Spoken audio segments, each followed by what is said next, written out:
Hello student, हमारे YouTube channel excellent exam में मैं विवेक आपका फिर से स्वागत करता हूं। दोस्तों, आज हम अगर आ चुके हैं कक्षा 12 सामान्य हिंदी में राष्ट्र के स्वरूप चैप्टर के पूरे महत्वपूर्ण गद्यांश लेकर के आए हुए हैं। पूरे विस्तार में आपको बताने वाले हैं। दोस्तों, अगर बात करें इस चैप्टर का, तो ये चैप्टर इतना महत्वपूर्ण है कि इससे अगर आपका पेपर सेट होगा तो इससे कोई न कोई गद्यांश अवश्य पूछा जाएगा। ये इतना इंपॉर्टेंट है। तो यहाँ पर हमने पहले ही नोट में लिख दिया है कि हिंदी के राष्ट्र का स्वरूप अध्याय से सबसे ज्यादा प्रश्न बोर्ड एग्जाम में हर साल पूछा जाता है। तो इसमें हमने टोटल 6 गद्यांश आपके साथ आपको बताने वाले इंपॉर्टेंट में, और इसी में से गद्यांश वो है जो कि 2022 के भी पेपर में पूछा गया। तो इसी में से कोई गद्यांश आपके 2023 के पेपर में पूछा जाएगा। तो कम से कम इतने गद्यांश जो है आपको अच्छे से तैयार कर लेनी, ठीक है। तो एक बार जो है आप सभी क्लास को, एक बार जितने भी बच्चे क्लास से जुड़ चुके हैं, एक बार क्लास को आप सभी लाइक कर दीजिएगा, शेयर अपने दोस्तों में, अपने फ्रेंड में, अपने ग्रुप में, अपने कक्षा में शेयर कर दीजिएगा।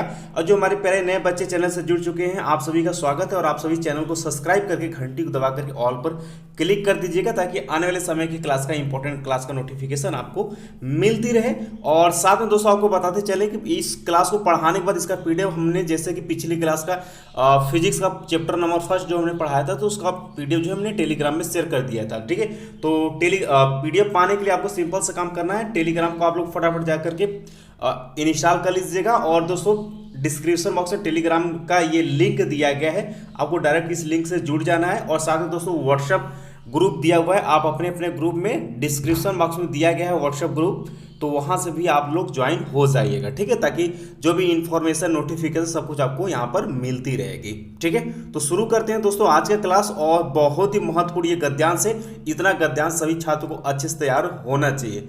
कुछ और बात कर लेते हैं दोस्तों। तो सबसे पहले बात करते हैं, ये जो है प्रश्न संख्या 3 के अंतर्गत क्वेश्चन पूछा जाएगा, ठीक है। प्रश्न संख्या 3 के अंतर्गत पूछा जाएगा कि दिए गए गद्यांश पर आधारित निम्नलिखित प्रश्नों के आपको उत्तर देना है। 2 गद्यांश दिया रहेगा, एक आपको करना पड़ेगा, ठीक है। और इसके लिए दोस्तों बात ध्यान सुनिएगा, 2 गद्यांश दिया रहेगा, एक आपको करना होगा जो आपको अच्छे समझ में आता है, और उसमें से जो है एक गद्यांश से आपको 5 क्वेश्चन पूछा जाएगा। और प्रत्येक क्वेश्चन जो रहेगा वो 2-2 अंक का रहेगा, यानी कि 10 अंक का क्वेश्चन आपको क्वेश्चन नंबर 3 में गद्यांशों से प्रश्न उत्तर देने के लिए पूछा जाएगा, ठीक है। चलिए शुरू करते हैं। पहला ही आपका गद्यांश यहाँ पर आ गया है कि भूमि का निर्माण देवों ने किया है, वह अनंत काल से है, उसके भौतिक रूप, सौंदर्य और समृद्धि के प्रति सचेत होना हमारा आवश्यक कर्तव्य है, ठीक है। भूमि के पार्थिव शरीर के प्रति हम जितने अधिक सजग रूप होंगे, उतनी हमारी राष्ट्रीयता बलवती हो सकेगी। तो ये दोस्तों यहाँ आप देख सकते हैं, बहुत ही महत्वपूर्ण ये गद्यांश है। इस गद्यांश को आप 2-4 बार पढ़ लीजिएगा, ताकि अगर क्वेश्चन बोर्ड एग्जाम में पूछे तो आपको अच्छी समझ में आ जाए, ठीक है। और ये बात कर लेते हैं, तो ये देख सकते हैं 2019 में आया हुआ है, और इस बार 2022 के बी पेपर में ये गद्यांश पूछा गया है। तो वेरी वेरी वेरी इंपॉर्टेंट, इस पर आप सभी टिक लगाएंगे, और ये आपसे 2023 के भी पेपर में रिपीट कर सकता है, इसलिए इसको रखें तैयार। अब दोस्तों मान लेते हैं ये गद्यांश आपको मिल जाता है, तो क्वेश्चन कैसे पूछेगा। तो 2 क्वेश्चन दोस्तों आपका बिल्कुल सेम रहेगा, ध्यान सुनिएगा। पहला आपसे पूछेगा कि उपयुक्त गद्यांश के पाठ और लेखक का नाम आपको लिखने के लिए पूछेगा, और ये रहेगा आपका 2 अंक का, ठीक है। इसका दूसरा ही क्वेश्चन आपसे पूछेगा रेखांकित अंश की व्याख्या कीजिए, और इसके लिए भी 2 अंक निर्धारित रहेगा। बाकी 3 क्वेश्चन, ध्यान सुनिएगा, बाकी देखिए तीसरा, चौथा, पांचवा, बाकी 3 क्वेश्चन आपको प्रश्न उत्तर देने के लिए पूछेगा। यानी जो ये 3 क्वेश्चन पूछा हुआ है, और ये आपको इसी गद्यांश में निहित रहेगा। आप इस गद्यांश को पढ़ेंगे तो आप बचे 3 क्वेश्चन का आंसर आप आसानी से दे पाएंगे। ये सिंपल है।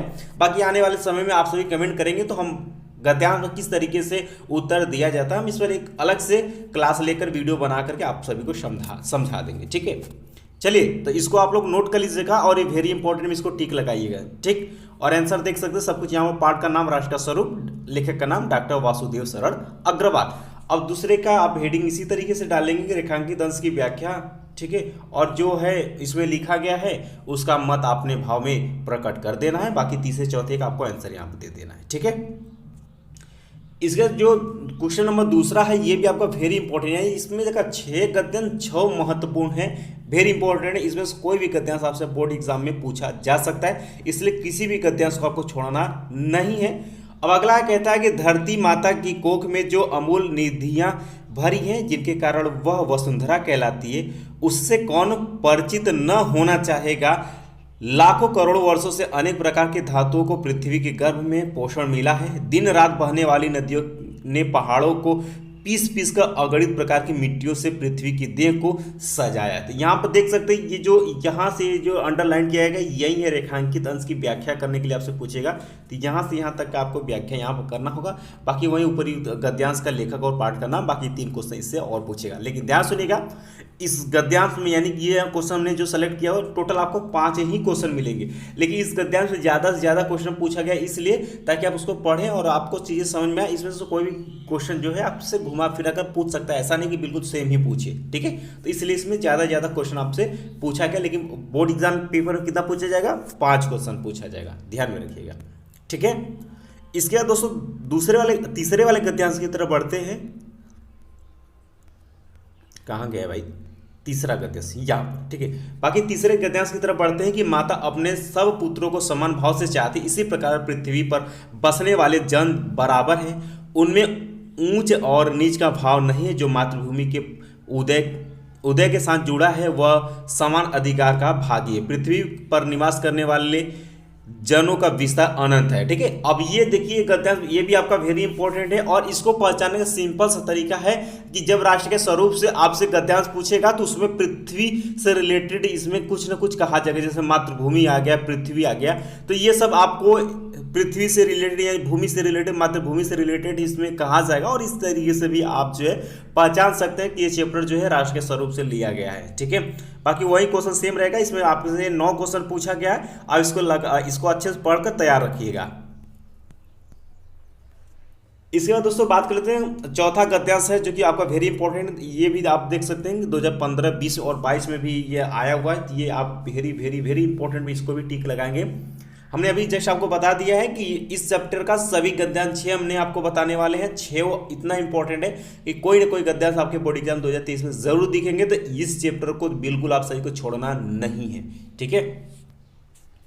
तो कहता है गद्यांश के जन का प्रवाह अनंत होता है, सहस्त्रों वर्षों से भूमि के साथ राष्ट्रीय जन के तादात्म्य प्राप्त किया है। जब तक सूर्य की रश्मियां नित्य प्रातः काल भुवन को अमृत से भर देती है तब तक राष्ट्रीय जन का जीवन भी अमर है। तो ये देख सकते हैं, इस गद्यांश को आप पढ़िए अच्छे से 2-4 बार और तैयार रखिएगा, वेरी इंपॉर्टेंट ये भी है। इसके बाद दोस्तों आगे बढ़ते हैं, अगले गद्यांश की तरफ बढ़ते हैं। गद्यांश आपका 5वां आ जाता है कि राष्ट्र का तीसरा अंग जन की संस्कृति है। मनुष्य ने युग युगों में जिस सभ्यता का निर्माण किया है वही उसके जीवन की श्वास प्रवास है। बिना संस्कृति के जन की कल्पना कंबन मात्र है, संस्कृति ही जन का मस्तिष्क है, ठीक है। तो ये आप तैयार रखिएगा और ये भी आपका वेरी इंपॉर्टेंट बात कर लेते हैं। तो ये भी देख सकते हैं कि 2020-22 में ये पेपर में आ चुका है, तो ये महत्वपूर्ण है, तो इसको आपको छोड़ना नहीं है। तो ये भी आपका क्या है, वेरी इंपॉर्टेंट है। बाकी क्वेश्चन के आंसर आप अच्छे से पढ़ लीजिएगा, ठीक है। तैयार रखना है, क्वेश्चन पूछा जाएगा कम, ठीक है। इससे बाहर कुछ नहीं, जितने बताते चल रहे हैं उतने आप लोग करते चलिए, बहुत ही शानदार नंबर आप लोगों का बोर्ड एग्जाम में आने वाला है, ठीक है। तो अगला है लास्ट गद्यांश है, साहित्य कला नृत्य गीत आमोद प्रमोद अनेक रूपों में राष्ट्रीय जन अपने अपने मानसिक भाव को प्रकट करते हैं। आत्मा का जो विश्वव्यापी आनंद भाव है वह इन विविध रूपों में साकार होता है। ये भी आपका वेरी इंपॉर्टेंट गद्यांश, इसको तैयार करेंगे। ये भी आपके देख सकते हैं कि 2020 में और 22 में देख सकते हैं। 22 इसलिए लिखा गया है कि 22 में ये 2 सेट में यही गद्यांश पूछा गया है। तो ये आपका क्या है, वेरी वेरी वेरी इंपॉर्टेंट गद्यांश, इसको आपको तैयार रखना ही रखना है। यानी कि दोस्तों अगर हम बात करें लगभग जो 6 गद्यांश हमने आपको बताए, ये 6 गद्यांश जो है आपके 2022 के पेपर में पूछा हुआ है। तो आप समझ सकते हैं कि ये कितना महत्वपूर्ण चैप्टर है और इतना ही क्वेश्चन जो है आपके 2023 के भी पेपर में पूछा जाएगा। एक गद्यांश आपको इस पेपर से जरूर मिलेगा आपके पेपर में, तो इससे तैयार रखिएगा। 2 गद्यांश एक चैप्टर से, इससे एक ना एक गद्यांश आपको मिलेगा ही मिलेगा, ठीक है। तो उम्मीद है दोस्तों कि आज का क्लास आप सभी को अच्छे से समझ में आ गया होगा। फिर भी आपको किसी भी बच्चे को कोई प्रॉब्लम होती है जरूर हमें कमेंट बॉक्स में कमेंट करिएगा। व्हाट्सएप नंबर आपको चैनल का जो है डिस्क्रिप्शन बॉक्स में दिया गया है। टेलीग्राम से जुड़ने के लिए उसका भी लिंक डिस्क्रिप्शन बॉक्स में, व्हाट्सएप ग्रुप से जुड़ने के लिए उसका भी लिंक हमने डिस्क्रिप्शन बॉक्स में दिया है। पीडीएफ जो है आपको टेलीग्राम के साथ साथ पीडीएफ जो है आपको टेलीग्राम पर भी शेयर कर देंगे और साथ में इस वीडियो की यानी इस क्लास के डिस्क्रिप्शन बॉक्स में सबसे पहले पीडीएफ का लिंक देंगे, वहां से आप सभी आराम से डाउनलोड कर सकते हैं कभी भी, ठीक है। तो 2 तरीके से आप जो है पीडीएफ डाउनलोड कर सकते हैं। किसी भी बच्चे कोई प्रॉब्लम होती है आप हमें बिल्कुल कमेंट बॉक्स में कमेंट करिएगा। बाकी जितने बताते चल रहे हैं आप लोग उतने करते चलिएगा। और हाँ, आप ज़्यादा से ज़्यादा संख्या में जो है बच्चों को जोड़िए, शेयर करिए, ताकि ज़्यादा से ज़्यादा संख्या में बच्चे आ सकें। और ये जो क्लासेस इंपॉर्टेंस बिल्कुल शुरू से बताया जा रहा है, आप सभी इसको अच्छे से पढ़िए और खुश रहिए और अच्छे से पढ़ाई करिए। बाकी कोई दिक्कत नहीं है। बाकी जो भी समस्या है आप हमें कमेंट बॉक्स में कमेंट करिए, हम आपके रिप्लाई ज़रूर करेंगे। ठीक है, तो उम्मीद है दोस्तों कि ये क्लास आप सभी को अच्छे से समझ में आ गया। बाकी मिलते हैं दोस्तों नेक्स्ट क्लास में, तब तक के लिए जय हिंद, जय भारत।